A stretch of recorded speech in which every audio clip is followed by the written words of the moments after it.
Hola, buenos días. Buenos días a todos. A ver, aquí estoy ya. A ver, así mejor.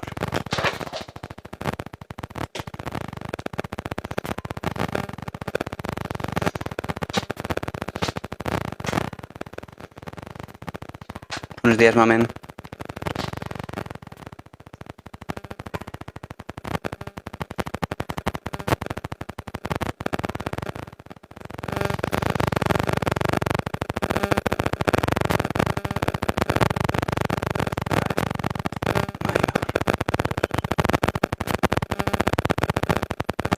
¿Suena mal? ¿Ah, sí? ¿Suena mal? Un momento, a ver.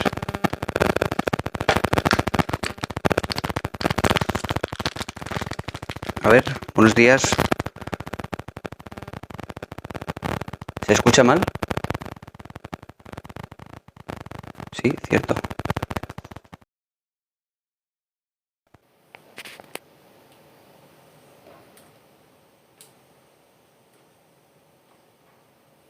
Vale, un segundo porque será el micro.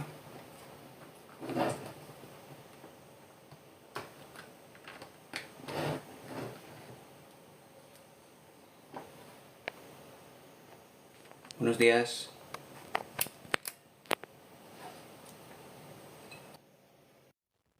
A ver, ¿cómo se escucha ahora? ¿Se escucha mejor?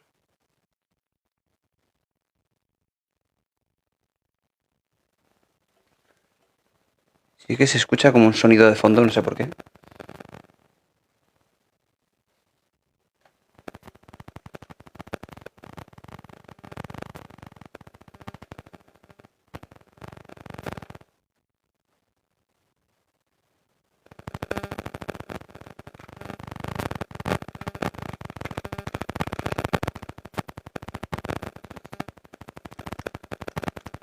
Pues no lo sé. A ver.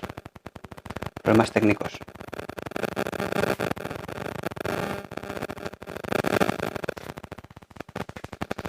Es que me hace falta aquí un técnico de sonido conmigo. A ver, un momento. Vamos a quitar esto.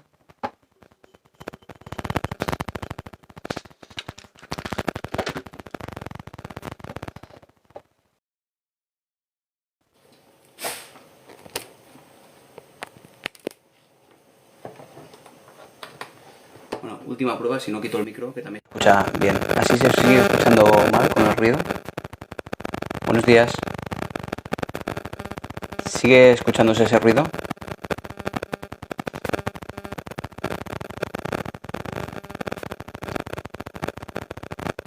Sí, ¿verdad? Bueno, pues voy a quitarle el micro. También se escucha bien. Así imagino que bien, ¿verdad?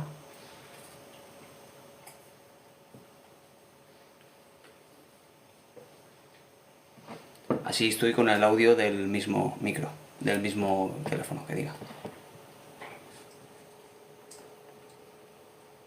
¿Veis? Necesito aquí un técnico de sonido conmigo. Sí, en realidad se escucha bien con el sonido del teléfono. Pero bueno, el micro pues le da un poquito más de limpieza. Intentaré solucionarlo para la próxima. Bueno, buenos días.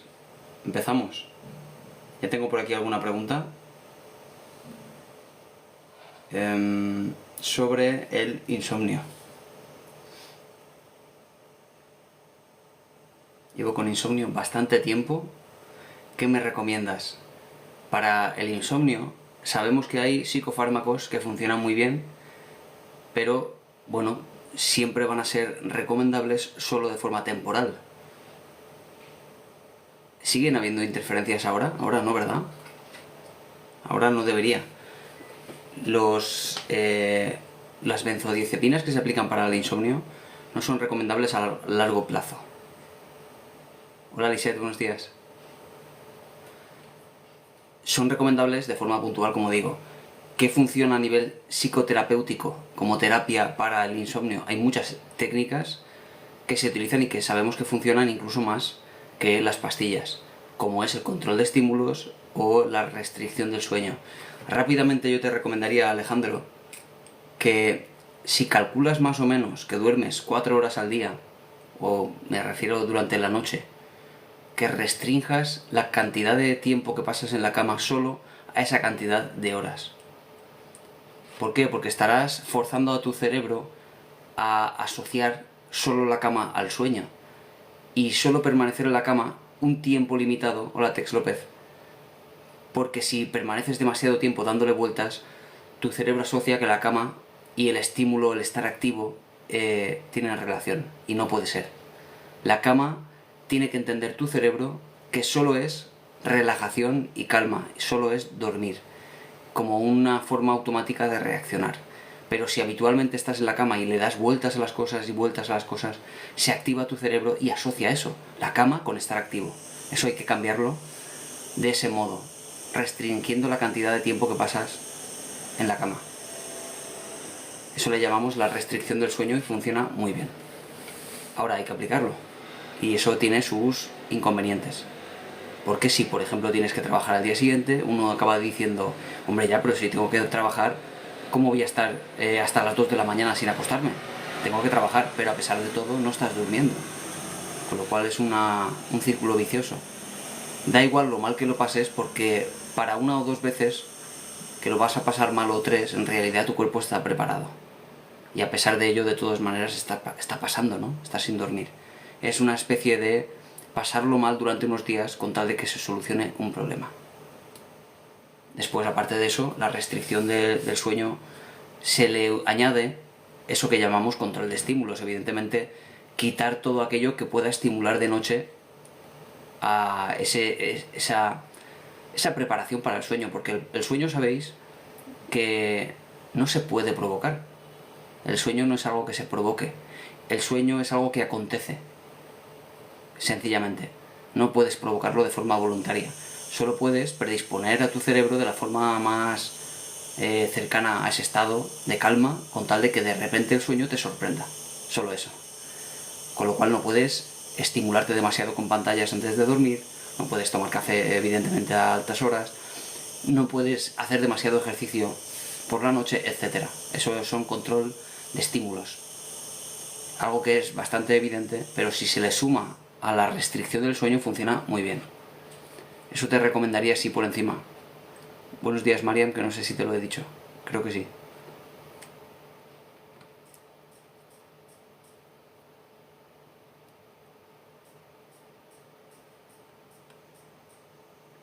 Es que además el insomnio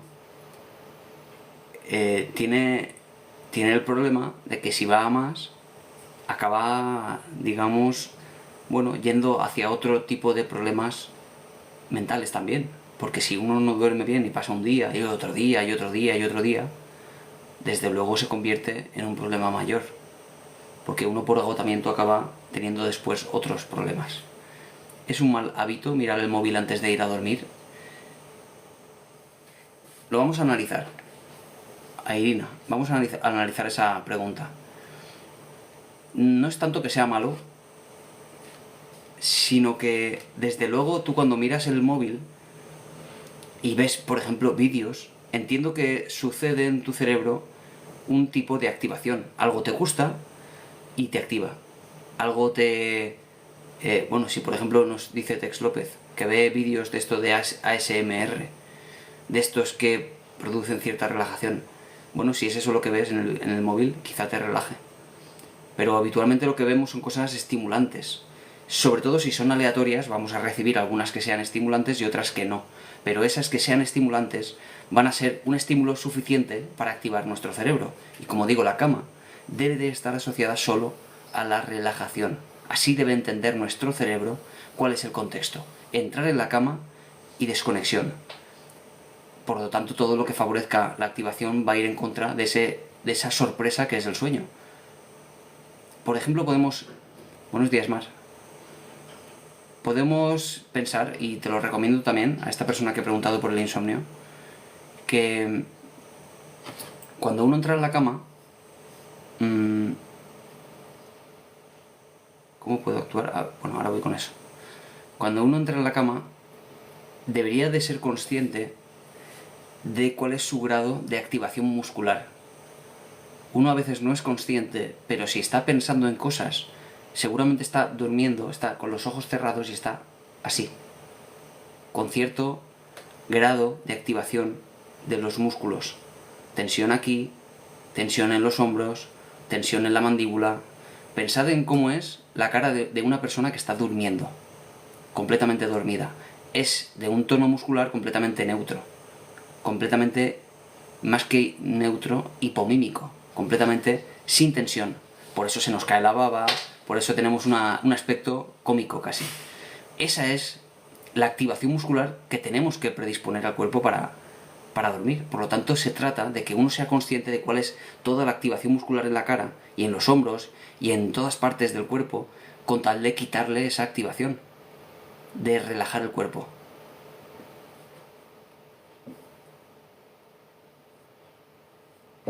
Eso es una forma de predisponer ese cuerpo, ¿vale?, para dormir.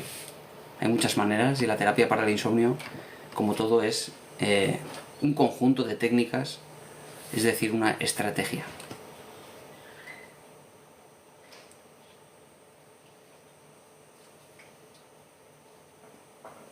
Hola, Frank, Abel. ¿Estás trabajando? Bueno, pues encantado de que al menos aparezcas por aquí, y si puedes escuchar algo, para mí será un placer. ¿Qué puedo hacer? Creo que mi hijo está manipulado por mi nuera, no quiere mucha cuenta conmigo.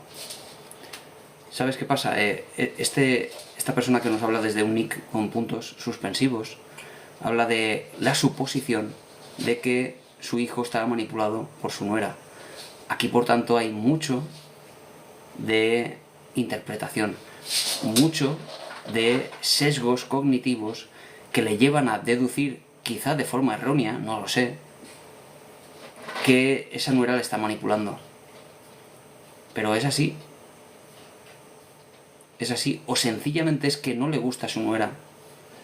Y por tanto todo lo que ocurre en su conducta, en la conducta de su hijo, lo interpreta como que es manipulación de su nuera. Y quizá es que su hijo está actuando así por razones que no tienen nada que ver con la forma de ser de ella. Eso es una posibilidad. Claro que es una posibilidad. Y cuando uno baraja sus pensamientos, aquellos que les causa ese malestar, por ejemplo, el pensamiento de que mi nuera me está manipulando, o está manipulando a mi hijo, genera mucho malestar. Poder ser capaz de generar esos otros pensamientos más racionales va a hacer que sientas otra cosa. Que sientas, bueno, es posible que en realidad sea él el que está cambiando porque la quiere mucho, porque quizá tiene miedo a que se enfade, por lo que sea, y no que sea tanto ella. Y en cualquier caso, si él se deja manipular, es cosa de él y no cosa de ella, porque la manipulación no opera solo en sentido unilateral. Desde luego tiene que haber por parte de él una sumisión a esa manipulación. Con lo cual, ¿por qué echarle la culpa a esa nuera? Si hablas de qué puedo hacer, si hablas de cómo cambiar a tu hijo, no se puede. Más bien, tienes que mostrarle a tu hijo que tú, seas hombre o mujer, no lo sé, que tú estás dispuesto, que estás presente para cuando él te necesite, nada más. Tú no tienes que cambiar nada. Sencillamente es tu proceso de aceptación de cómo es él ahora con ella y cómo es ella. Mi marido padece de ansiedad, lleva 3 días bastante fastidiado.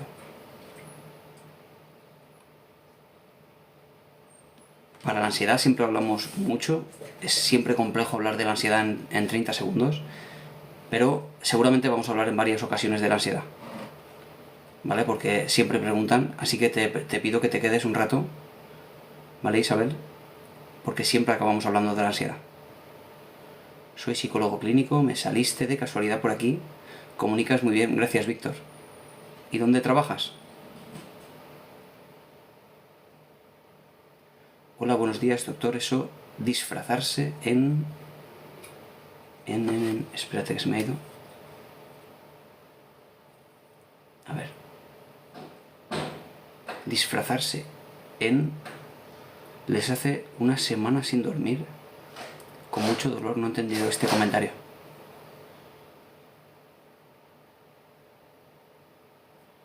No he entendido este comentario, perdóname. Sara, ¿no puedes volver a decir, o quizás se me ha perdido uno por alguna razón? les hace una semana sin dormir con mucho dolor muscular. ¿Te refieres a algún fármaco? Sí, Maite, lo que pasa es que se ha terminado la temporada de radio y por eso ahora sigo a las 10. Pero la temporada se ha acabado hasta después de las fiestas de aquí, de Monóvar, que es donde es la radio, es decir, en septiembre. Hola, voy al psicólogo y hace poco me intenté quitar la vida. ¿Qué hago? Claro, o sea, fuiste y sin embargo te ocurrió aquello. Siempre que hablamos de este tema, un tema delicado del cual se puede hablar poco por aquí, o al menos puedo poco pronunciar esa palabra, prohibida en TikTok por alguna razón, siempre hay que hablar del plan de seguridad. De qué elementos, qué estímulos concretos son disparadores de ese estado de tanta activación que lleva incluso a la tentativa. Porque siempre hay una serie de estímulos. A veces es quedarte solo o sola por la noche, es a veces una fecha determinada, es una mala palabra de otra persona, es... Sisu, está mi perra por aquí. Es una serie de estímulos. Y uno debe de aprender a identificar cuáles son esos estímulos concretos, que solo son concretos para ti, que no son universales, sino que no se pueden estudiar en una lista que uno descargue en internet, sino que uno tiene que aprender a identificar en qué momentos te ha pasado, has tenido esa tentativa o incluso la ideación, para que identificando esos te anticipes. Y a eso le llamamos un plan de seguridad. Que introduzcas elementos de cambio con tal de que eso no suceda en el mismo sentido, que tengas alguna persona a la que llamar, que tengas alguna persona a la que acudir físicamente. Eso es el plan de seguridad. Y si no lo has trabajado porque no se lo has mencionado al psicólogo, te recomiendo fervorosamente que lo hagas porque es un síntoma grave y necesitas ponerle toda tu atención a ello, con tal de solucionarlo.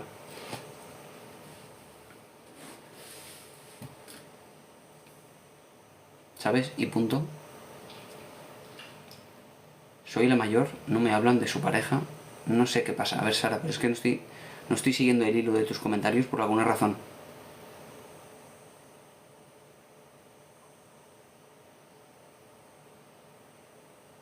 No sé si es que me he perdido algún comentario, Sara, pero no sigo el hilo de tus comentarios. ¿Por qué atraigo parejas bipolares? Pero, Nisa, permíteme que te cuestione cuál es la palabra bipolar, porque creo que estás refiriéndote a un concepto que no es el que tú tienes en la mente. ¿Qué es bipolar para ti? Porque el trastorno bipolar, o una persona con este trastorno, no es una persona que cambia de emociones constantemente. Eso no es una persona bipolar. Eso es una persona temperamental.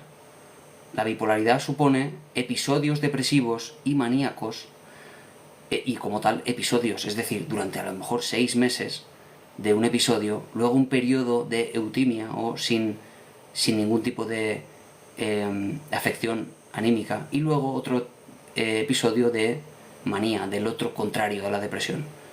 ¿Qué es bipolar para ti? Por tanto, yo supongo que lo que te refieres es personas que cambian constantemente de sus emociones. De repente están enfadados, de repente están tristes. ¿Es eso lo que te refieres? No sería eso bipolar, sería, como digo, para empezar, una persona normal, pero si tenemos que ponerle alguna etiqueta respecto de su personalidad, sería esa, temperamental. Y otra cosa es por qué atraigo parejas bipolares. ¿Por qué atraes parejas temperamentales? Si es a eso a lo que te refieres. No creo que atraigas tampoco, ¿no? Más bien es que te fijas en algunas personas y puede haber coincidido en que tengan ese carácter. Puede ser. Si sencillamente es que si eso está ocurriendo y no te gusta, bueno, pues tendrás que decidir que no es esa pareja para ti y buscar otra que no tenga ese carácter, si es que no te gusta. Y no digo que las personas temperamentales no sean válidas, es que a ti no te gusta eso, ¿no? Más bien. Buenos días, Asun.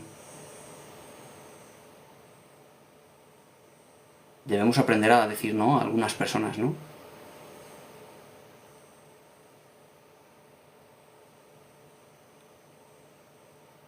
Sí, Roberto, también trato problemas alimenticios. Al final tiene mucho que ver con la ansiedad también, tiene mucho que ver al final con problemas de conducta, evidentemente, y todo lo que subyace a problemas de conducta es lo que trabaja al final el psicólogo. Es decir, porque los principios conductuales que subyacen a todo trastorno nos lleva a que muchas veces los procesos terapéuticos se parezcan porque utilizamos técnicas similares, cognitivo-conductuales, básicamente. Necesito consejo, a ver, María Pilar. Eso he hablado antes, creo que no se me ha escapado ningún comentario. Sin embargo, estoy con la duda de qué me quiere decir Sara Pérez, que no he entendido. No sé si es que se ha colado algún comentario que no he leído, pero no lo he entendido. ¿Me puedes escribir otra vez, porfa, Sara?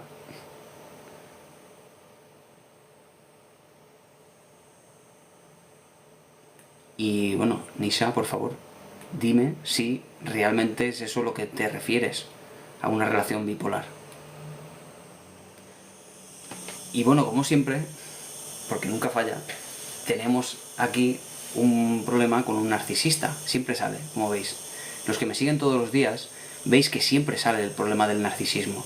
Y no tanto el problema del narcisismo en sí mismo, sino el problema de que una persona enfadada con otra dice que está con una persona narcisista sin necesidad de que esté con una persona narcisista, porque los problemas de la personalidad los tiene que diagnosticar un clínico. Y hace poco hemos visto por aquí también a uno que nos podría explicar qué criterios basados en el DSM se siguen para poder diagnosticar de un trastorno de la personalidad tan complejo como es el narcisismo, el trastorno narcisista de la personalidad.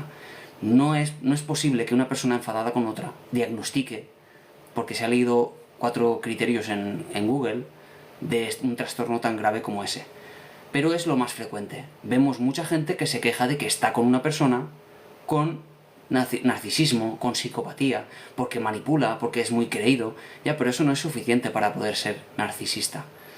Sobre todo porque lo que requiere el narcisismo, entre otras cosas, como pasa con todos los trastornos de la personalidad, es una amplia cantidad de contextos en los cuales él se desenvuelve con ese tipo de rigidez. Entonces, si hablamos de que esa persona no es empática contigo, te ha tratado mal, te ha hecho daño de alguna manera, pero hay que preguntarse si esta persona es poco empática con el resto del mundo, quizá con su abuela, quizá con su hijo, si tiene un hijo, etc. Quizá sí sea empático, quizá vea un gato por la calle y lo cuide y lo trate bien. Entonces, no es posible que sea narcisista, pero te ha tratado mal a ti. Y eso convierte automáticamente a una persona que te cae mal en narcisista. Y no es eso, narcisismo.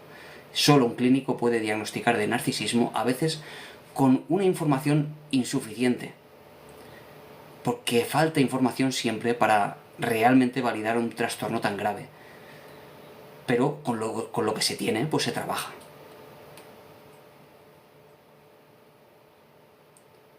Bueno, pues rasgos, tendríamos que hablar de que no cumple con todo el trastorno. Pero de nuevo, tendría que decirte si realmente esos rasgos los ves tú porque lo has leído o lo ha visto un clínico y así lo manifiesta en algún informe. Y dice, esta persona tiene rasgos narcisistas. Pero no una persona afectada por ese enfado puede decir, esta persona tiene rasgos narcisistas. Porque cuando uno habla de que me manipula, uno realmente tendría que preguntarse si esa manipulación realmente es consciente o no. A lo mejor esa persona lo hace por un proceso no de inteligencia, sino de aprendizaje. Quizá esa persona te manipula porque ha aprendido que si se enfada contigo cuando tú sales de fiesta, por decir algún ejemplo, tú dejas de salir de fiesta para evitar su enfado. Eso no es inteligencia, eso no es manipulación como tal, porque es un proceso de aprendizaje básico que él ha utilizado de forma no necesariamente consciente. Por lo tanto, cuando alguien dice, es que esta persona me manipula, por lo tanto es narcisista, no necesariamente, porque quizá sencillamente está reaccionando a una serie de estímulos. Por otra parte, quizá te hace daño, y de nuevo hay un grado de interpretación tremendo. Te hace daño, o a lo mejor te hace daño porque tú vives estas reacciones de esta manera. Quizás sea una persona que no sabe controlar su rabia, como alguna vez he hablado. Es difícil, de verdad, desprenderse de los prejuicios.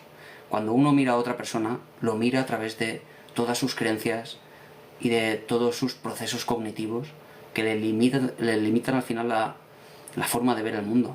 Es difícil salir de ahí. Con lo cual, por tanto, por contra a esto que acabo de decir, es muy fácil juzgar.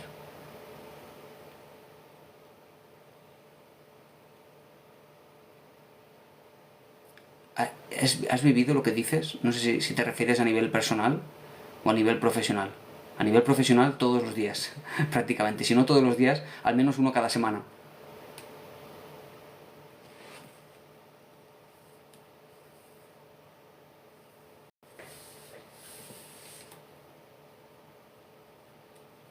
¿Qué opinas, Víctor?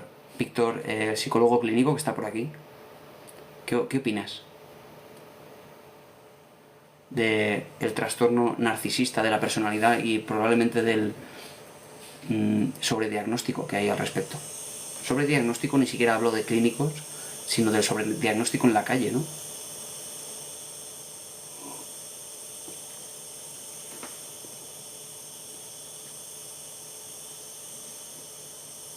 Cada vez que salgo de casa me da pánico. Perdonad que me centre en este, lo acabo de ver. ¿Por qué es? Pues realmente voy a darte una definición. A ver, ¿cómo te llamas? Alma. Voy a darte una definición conductual de por qué te pasa eso que te pasa. Sí, efectivamente, Paula, es ansiedad. Imagínate que por una razón que no conoces, porque no se trata tanto de buscar causas, se trata más bien de definir qué es lo que te pasa con tal de buscar una solución. Imagínate que vas por la calle y en un momento dado tienes ansiedad por lo que sea, te da miedo algo que has pensado, algo que te pueda pasar, y empiezas a sentir síntomas de ansiedad, síntomas fisiológicos de ansiedad, taquicardias, empiezas a sentir el corazón palpita muy rápido, la respiración se te agita mucho, empiezas por tanto, con esa respiración superficial, a hiperventilar y sientes lo que llamamos un ataque de pánico.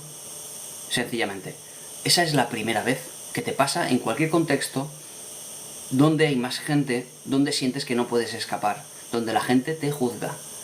Eso ocurre la primera vez.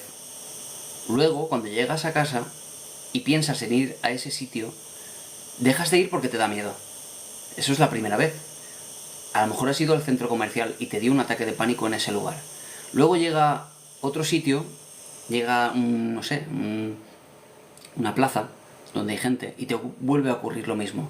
Poquito a poquito tu mente asocia el estar en un lugar con gente con ese ataque de pánico. Te da miedo el ataque de pánico, por lo tanto dejas de ir a esos sitios. Y esto se va generalizando porque cada vez te va pasando en más sitios, o a veces sin siquiera que hayan más ataques de pánico, empieza a generalizarse, a tener miedo a que te pase ya en otros contextos.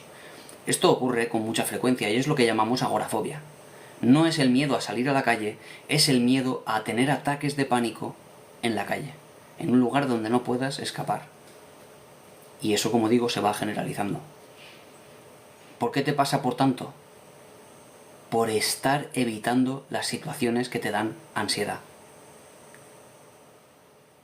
Por lo tanto, cuando hablamos de la terapia contra la ansiedad, y por cierto he hablado antes, he dicho que iba a hablar de esto al final, porque siempre sale, se trata de aprender ciertas herramientas para la gestión de la ansiedad, con tal de que cuando luego tengas que enfrentarte a estas situaciones en otra fase de exposición, tengas cierta capacidad o cierta sensación de que está bajo tu control, porque tienes esas herramientas. Pero luego hay que exponerse a ello. Luego tienes que salir a la calle de forma siempre sistemática y gradual. Pero quiero que entiendas que lo que ha cerrado ese círculo vicioso de ansiedad por salir a la calle es precisamente el estar evitando salir a la calle. Eso es lo que cierra ese círculo a nivel conductual.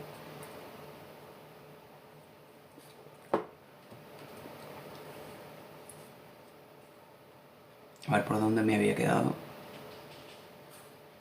¿De dónde soy? De Alicante. Alicante, en una ciudad del interior de Alicante. Se llama Monóvar. Y tengo consulta en una ciudad al lado, que es Novelda. Gracias, Carmen. Y a ti también, Raquel. No, gracias a ti por tu atención y a todos vosotros que estáis aquí. Porque estoy aquí al final porque estáis vosotros aquí, si no tampoco estaría. Si nadie me escuchase, pues no estaría aquí, evidentemente, ¿no? Al final le dais sentido a esto. Tengo mucha ansiedad y me pincho para quitarla, pero casi no me la quita. Y sin caras. Claro, es que el problema con los psicofármacos, sean inyectables o no, es que no te enseñan nada. Y respecto de la ansiedad, uno debe aprender a gestionar la ansiedad. Si hablamos no de la ansiedad, sino de las emociones en general, de la rabia, del miedo, de la tristeza, de la alegría incluso, uno debe aprender a gestionar las emociones en general, incluida la ansiedad, que para el que no lo sepa, la ansiedad también es una emoción.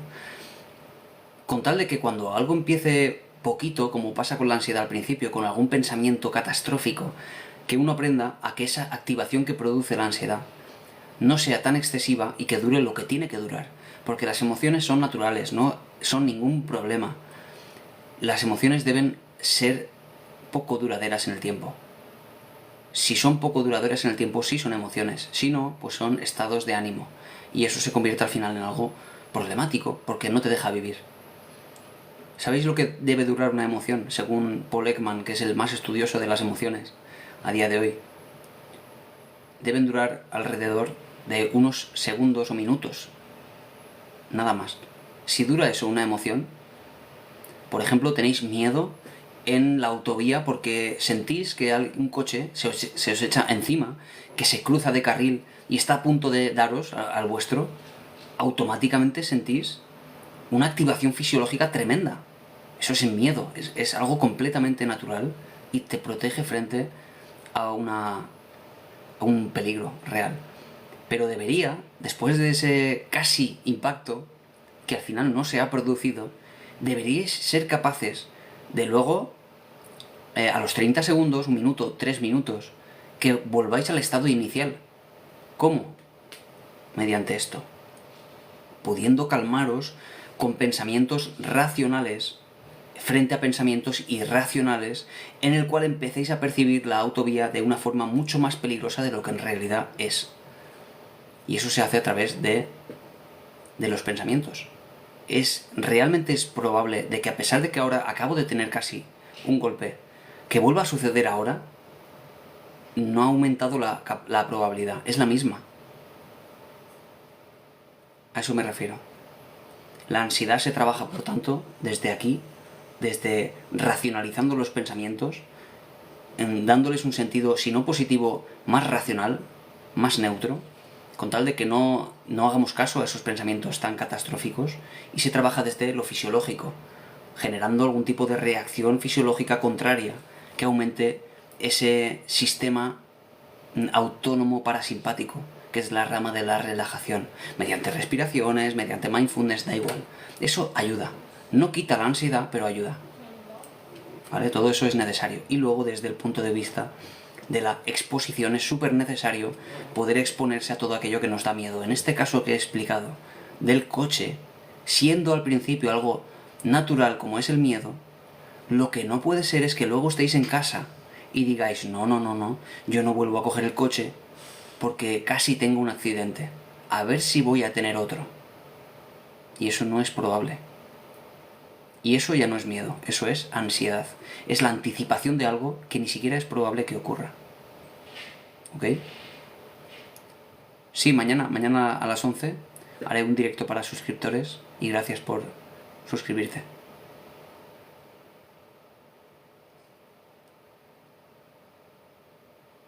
¿Me puedes decir sobre el trastorno disociativo de conversión?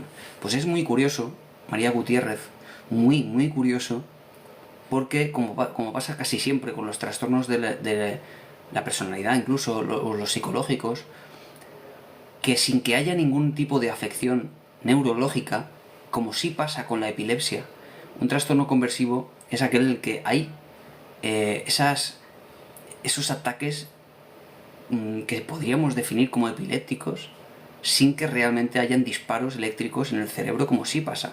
de forma clara y evidente en la epilepsia, con una neurodegeneración importante, porque se destruyen neuronas con cada corriente. Pero eso no ocurre con el trastorno conversivo, y sin embargo se producen esas convulsiones sin que esté fingiendo, porque entonces sería otra cosa. Si se finge es otra historia. No es trastorno por conversión, es que realmente está sufriendo esas crisis. Es muy curioso. ¿Por qué razón? Pues hay muchas teorías.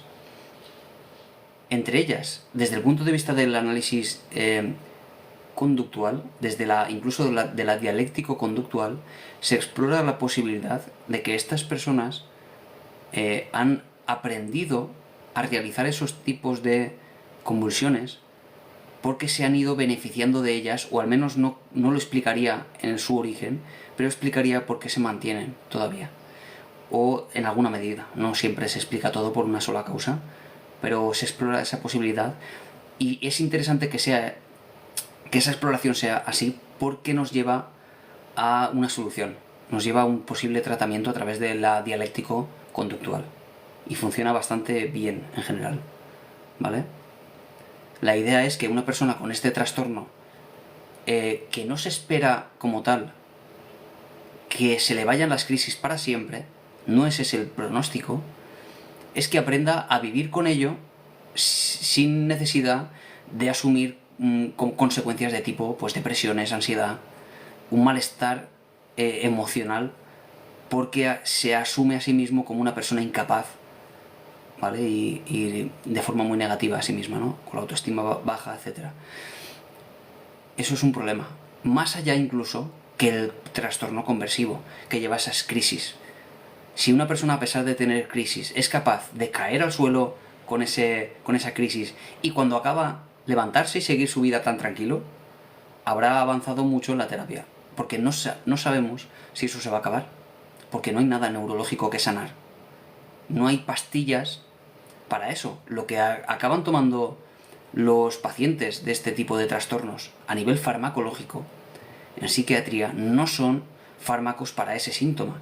Son fármacos, como pasa con los trastornos de la personalidad, para los síntomas adyacentes, para la depresión, para la ansiedad, etc. No hay fármacos para eso, porque es que su cerebro no tiene nada. Curioso, es un trastorno por tanto psicológico. Tengo muchísimas preguntas hoy, muchísimas, y me estoy extendiendo quizá demasiado en algunas, pero bueno, quiero que quede ciertas cosas claras que me parecen muy interesantes.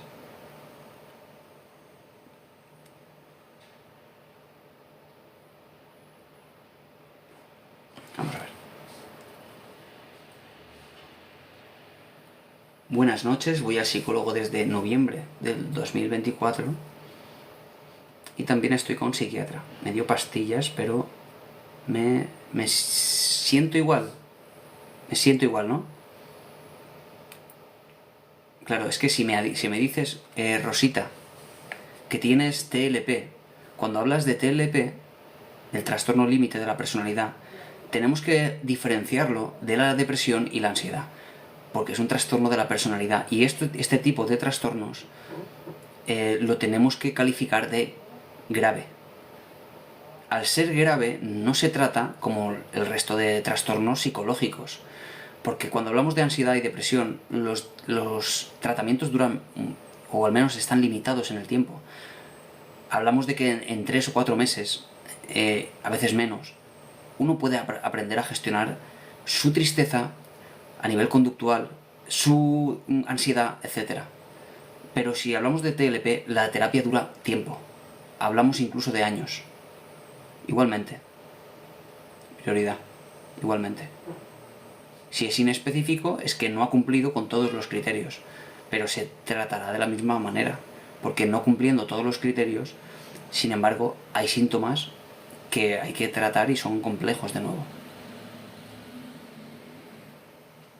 Es decir, el TLP tiene cura, no porque no es una enfermedad, pero desde luego una persona con TLP puede llegar a un estado en el cual gestiona muy bien sus emociones, se vuelve asertiva o asertivo para gestionar su problema y gestionar su relación con los demás, hasta el punto de estar incluso por encima de personas que no tienen TLP. hasta el punto de ser más asertivas, de resolver sus problemas, etcétera, porque han aprendido herramientas a largo plazo, digo. Necesitan trabajarlo a largo plazo.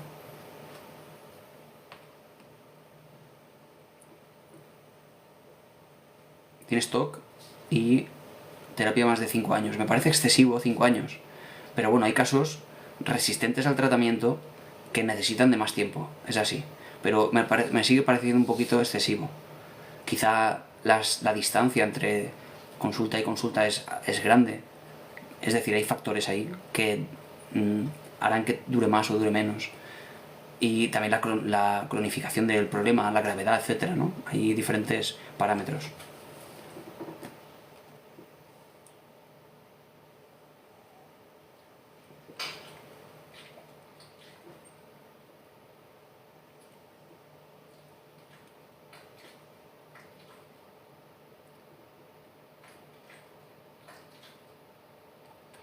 A ver, que se me van los comentarios. Hay un montón de gente hoy, ¿eh? Y ayer también, un montón de gente. Está creciendo este canal. Hola Rosana. Y hola Ana.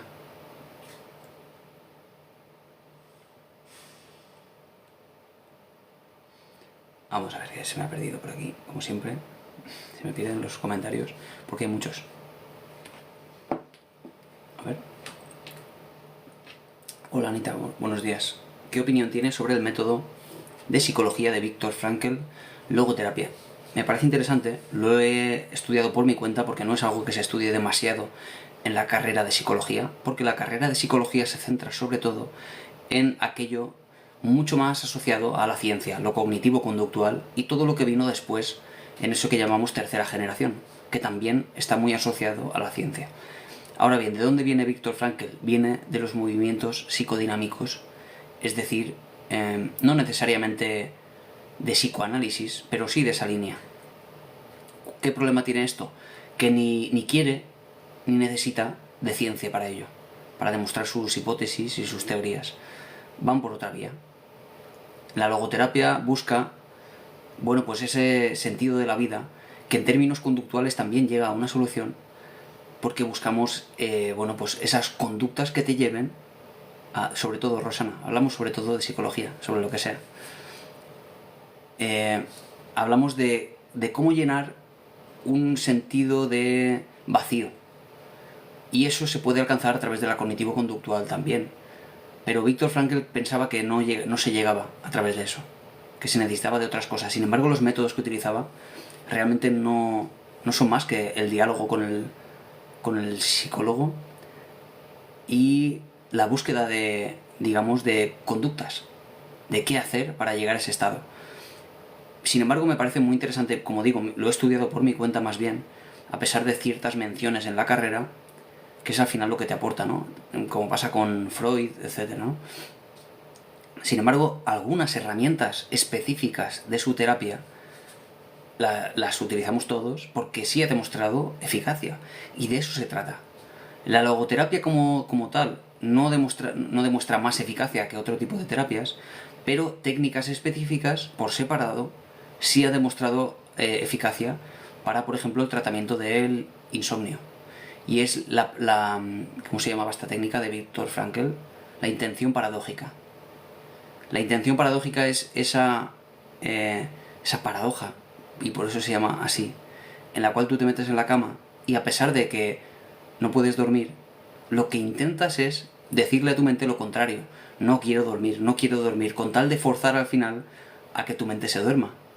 Estás como intentando en la cama no dormirte. Estás como luchando contra el sueño. Si te da un poquito de sueño, tú dices, no me quiero dormir. Y eso parece ser que provoca cierta ayuda para dormirte. Por eso le llama intención paradójica y viene de Viktor Frankl, de la logoterapia. Y esa sí ha demostrado eficacia. Con lo cual yo lo que pienso de este tipo de terapias es que necesitan validación científica si realmente queremos exprimirla de la mejor forma. Yo no lo aplicaría de forma única, porque necesita respaldo científico que no tiene. ¿Vale? Sin embargo, la terapia cognitivo-conductual asume muchas cosas de esto al final, porque tiene que ver con la conducta, tiene que ver con los pensamientos del paciente, tiene que ver con lo que es la persona a nivel incluso humanista, Es que, claro, son muchas corrientes en psicología. Pero yo creo que siempre con la base de la terapia cognitivo-conductual y esas de tercera generación, se puede llegar a muchas partes, casi a todas. Casi a solucionarlo, casi todo. Después aparecen, pues bueno, estas últimas terapias que buscan explorar más allá de por qué hay resistencia al tratamiento en algunos casos.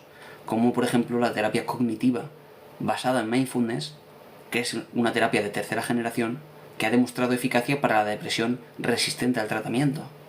Muy interesante. Que se basa también en la cognitivo-conductual, pero va más allá, e incluye el mindfulness como elemento central de su terapia.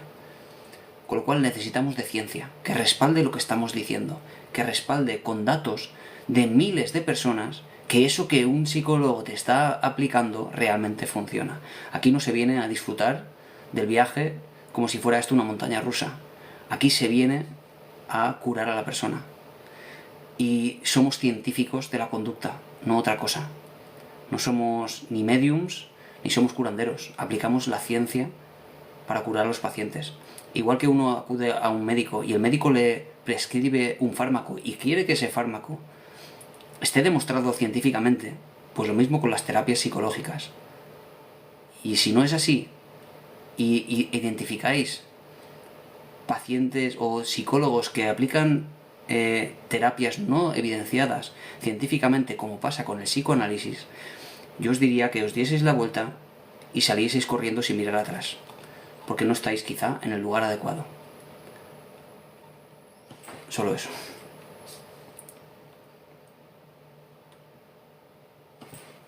Gracias, Raquel, por esas donaciones.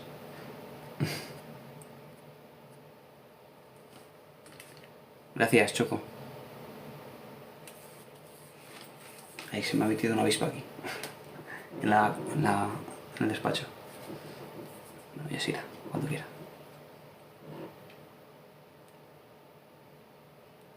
Cuando dices prioridad, sonríe y me hace feliz, te refieres a tu psicóloga, ¿verdad?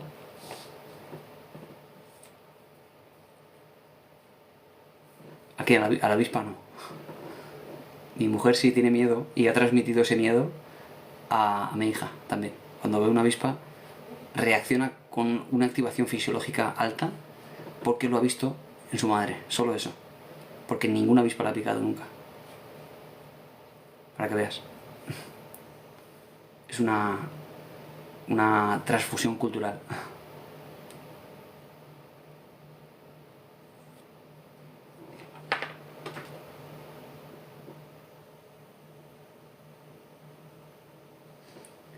¿Qué opinas de la terapia EMDR?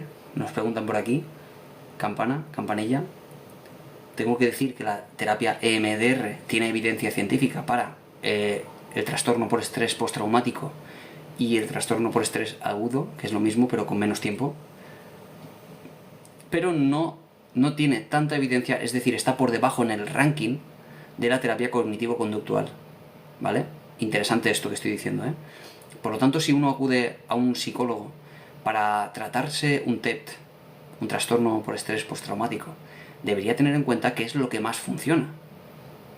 ¿Qué es lo que más funciona? La terapia cognitivo-conductual. De hecho, hay estándares, hay,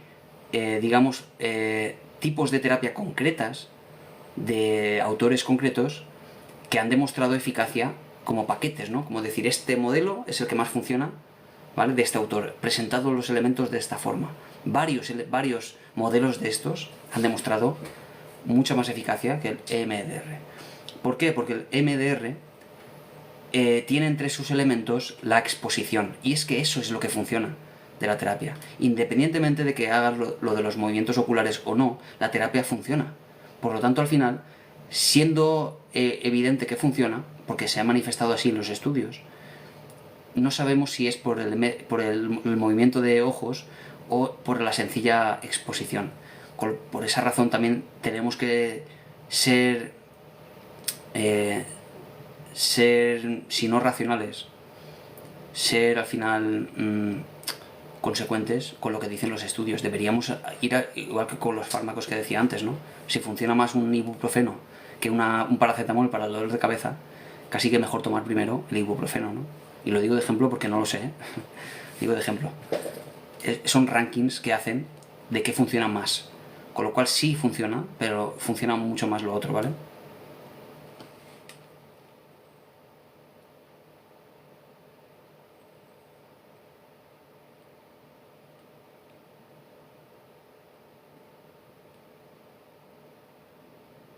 Hay muchas personas con ansiedad por aquí, muchas personas.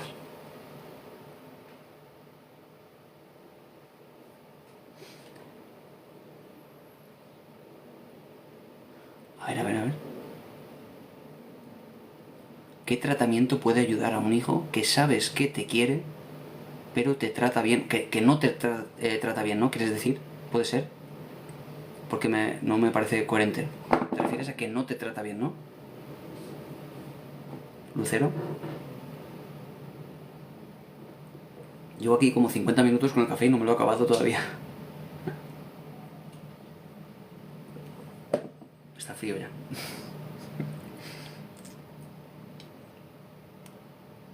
Que no te trata bien. ¿Qué tratamiento hay? Ninguno. Porque cuando hablamos de cambiar a otro, no se puede.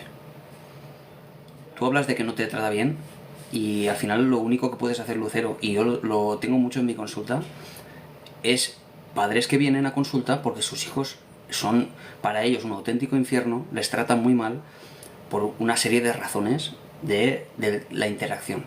Da igual el por qué, ¿vale? No vamos a hablar de por qué, porque eso son muchas razones.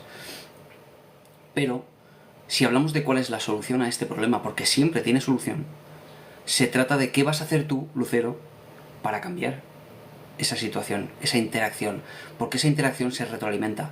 No solo es que tu hijo, por ejemplo, te falte al respeto, te insulte, por ejemplo, por decir algo que no lo sé, hablando de un caso extremo, es que él se enfada y tú te enfadas por su enfado, generando al final un círculo vicioso de agresiones. Por lo tanto, lo que hablamos es que si él no quiere cambiar nada porque se niega en rotundo, porque tú le dices, ve al psicólogo, tienes que cambiar, y él no quiere, lo único que puedes cambiar, y funciona muy bien, Lucero, es cambiar tú. Tu forma de ver a tu hijo, tu forma de reaccionar a cómo reacciona tu hijo, etc. Porque si cambias tú, él también va a cambiar de forma colateral. Porque vas a empezar a generar tú otro tipo de interacciones. ¿Vale, Lucero? Es verdad que sigue existiendo el sesgo de género en los estudios, no por una razón, reina, y todo depende también de la cantidad de dinero que tenga disponible ese estudio, porque habitualmente la reina del filtro, habitualmente en los estudios se coge un grupo nutrido de gente, con hombres y mujeres, y luego en el mismo, análisis de los datos se hace un subgrupo de hombres y un subgrupo de mujeres con tal de buscar la diferencia, de si hay una diferencia significativa. Si la hay que exponerlo en las conclusiones, porque se extrae de ello una conclusión interesante. Ahora, si no hay dinero suficiente, a lo mejor se cogen pocos participantes, a lo mejor no se consigue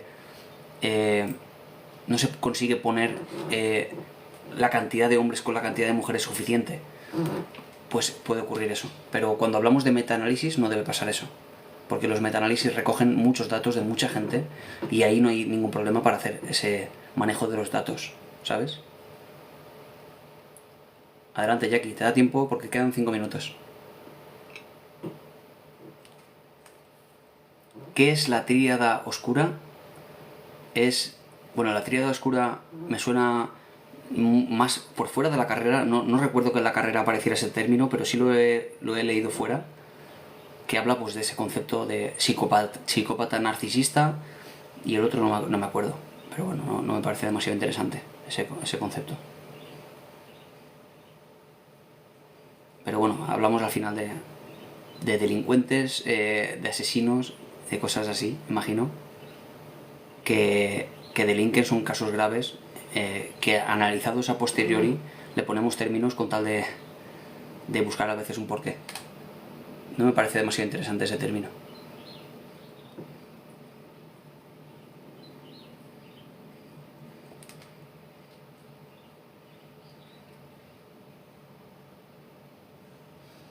Adelante, vale, puedes preguntar.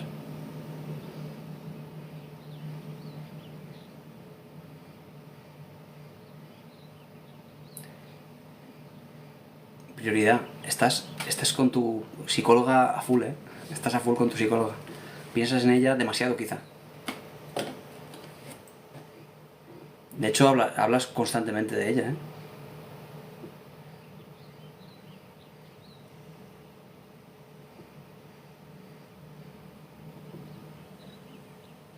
¿Cómo sería el cambio que tendría que hacer Lucero? Hablamos de gestión emocional. Love ahorro. Anita. Hablamos de gestión de sus emociones, de sus enfados, no de los de su hijo, de los suyos. De su enfado por el enfado de su hijo, de su enfado por la falta de respeto de su hijo, de su enfado porque su hijo no se comporta como debería comportarse según sus creencias personales. Todo eso. Si uno lo gestiona, todo eso también cambia la relación con ese pariente.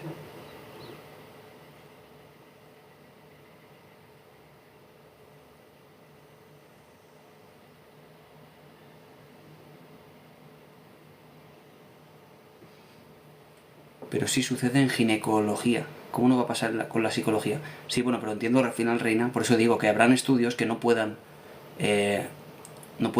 luchar contra eso por falta de fondos, quizá, y otros que sí lo incluyen, pero al final la intención siempre es hacerlo, ¿no? Siempre, al final la ciencia lo que intenta es dar luz a algún tipo de problema y no generar sesgos. Si ocurren es porque no se ha podido controlar, pero en los estudios grandes, en los meta-análisis, realmente es muy fácil. Porque si alguien dice, pues por ejemplo, la terapia cognitivo-conductual funciona, no sé, en el 80% de los pacientes con depresión, por decir algo. Bueno, tú puedes coger ese estudio y con los mismos datos, que tú tienes los datos de cada participante. Si es un metaanálisis, a lo mejor son cientos de miles de personas. A veces son una barbaridad de personas. Pero como tú tienes los datos de cada persona, tú puedes ir uno a uno discriminando y decir, bueno, pues voy a separar a los hombres de las mujeres. Si los separas a los dos en el grupo, en dos grupos diferentes, tú puedes ver los resultados de uno y los resultados de otro. Si los de uno y los de otro no tienen diferencia significativa, no hay ningún sesgo. Si la hay, es que esa conclusión hay que matizarla, sencillamente. La conclusión hay que decir, en un porcentaje tal para hombres y en un porcentaje cual para mujeres. Con lo cual el sesgo desaparece porque estás manifestando cuál es la evidencia, no ocultándola en un solo grupo de tipo funciona en ese porcentaje. Pero claro, no solo es que lo haya con el tema de los hombres y las mujeres, sino con la edad también. Es igual para mujeres, para hombres de más de 65 años que para hombres de 20 años. Eso hay que discriminarlo también y se hacen los estudios cuando hay, como digo, dinero. Cuando hay, como digo, pues fondos para investigar más. Y bueno, pues estamos acabando, ¿eh? Tengo muchísimas preguntas sin responder, como siempre, lo intento, ¿eh? Lo intento, pero no se puede. No se puede todo. La verdad que hay mucha gente hoy preguntando.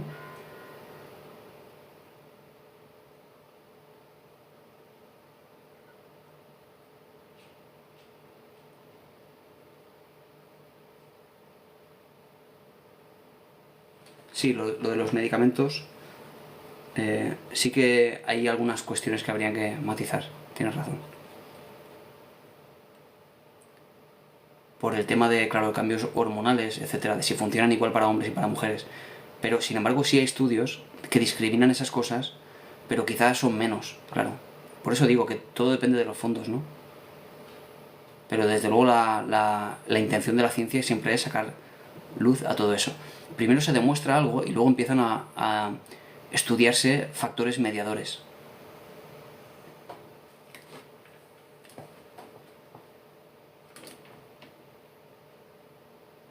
¿Crees que está estudiado cómo afecta a ciertos medicamentos? Claro.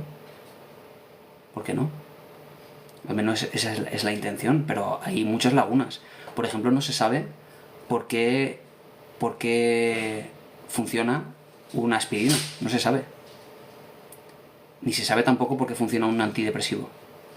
Se sabe que funciona. Y hay evidencia científica de que funciona. A veces incluso hay dudas de si eso es mejor que el placebo, y hay algunos estudios que dicen que no son superiores al placebo en algunos casos, son estudios aislados, pero sabemos que funciona. ¿Por qué razón? suben los niveles de serotonina, de noradrenalina, en el caso de la aspirina, suben los niveles de ácido acetilsalicílico, etc. Pero no sabemos por qué razón, al subir esos niveles de hormona en el cerebro, mejora el estado de ánimo. No sabemos por qué. Solo sucede. Se descubrió de forma aleatoria porque se aplicó un fármaco a otra persona que tenía depresión por otra razón y funcionó. Solo eso. Descubrir por qué es más complejo, pero se estudia. Es magia. Bueno, chicos y chicas, un placer estar con vosotros aquí. Son las 11, voy a marcharme. Como siempre es un auténtico placer, de verdad, ¿eh? Lo digo mucho porque me siento muy a gusto. Y como veis, cada vez, por no decir cada vez menos, hay casi ningún hater ya, hablando de cosas, no sé, insultando incluso, porque ha habido alguno por aquí. No muchos, pero han habido también haters por aquí. Y cada vez hay menos, cada vez hay un grupo aquí más saludable, más sano, más, de verdad, más familiar. Así lo describiría yo. No, tú no eres una hater, ni mucho menos, prioridad. Gracias, Rosmary, y Mamen, y Raquel, y todos, por estar ahí. Y prioridad. Y más, por cierto, mañana haré el directo normal a las 10. Y Maite por ahí, que está por ahí, te la acabo de ver, a las 11 también haré el otro directo para suscriptores. Que el que quiera suscribirse, por cierto, tengo mi espacio para suscriptores en mi perfil, ahí pone abajo suscripción. Bueno, y con eso también, pues bueno, ¿sabes? Le molesto lo tuyo. Sí. Oye, a veces me pasa, yo tuve una paciente por aquí que tenía una novia en Madrid y iba a una psicóloga en Madrid, y cuando le habló de mí resulta que me conocía. Digo, anda, lo que son las redes sociales. Lo que son las redes sociales, cómo se extiende esto. En fin, bueno, pues es lo que decía, que mañana tengo el directo a las 10 y el directo para suscriptores a las 11, ¿ok? Y luego mañana es miércoles. Mañana probablemente también haga el directo que hago por las tardes a las 8 de la tarde, que le viene muy bien a la gente que viene de Latinoamérica, porque ahora es una hora muy temprana para ellos. Bueno, chicos y chicas, ahora sí me marcho. Voy a intentar arreglar el micrófono para mañana. Chao, chao. Adiós, adiós.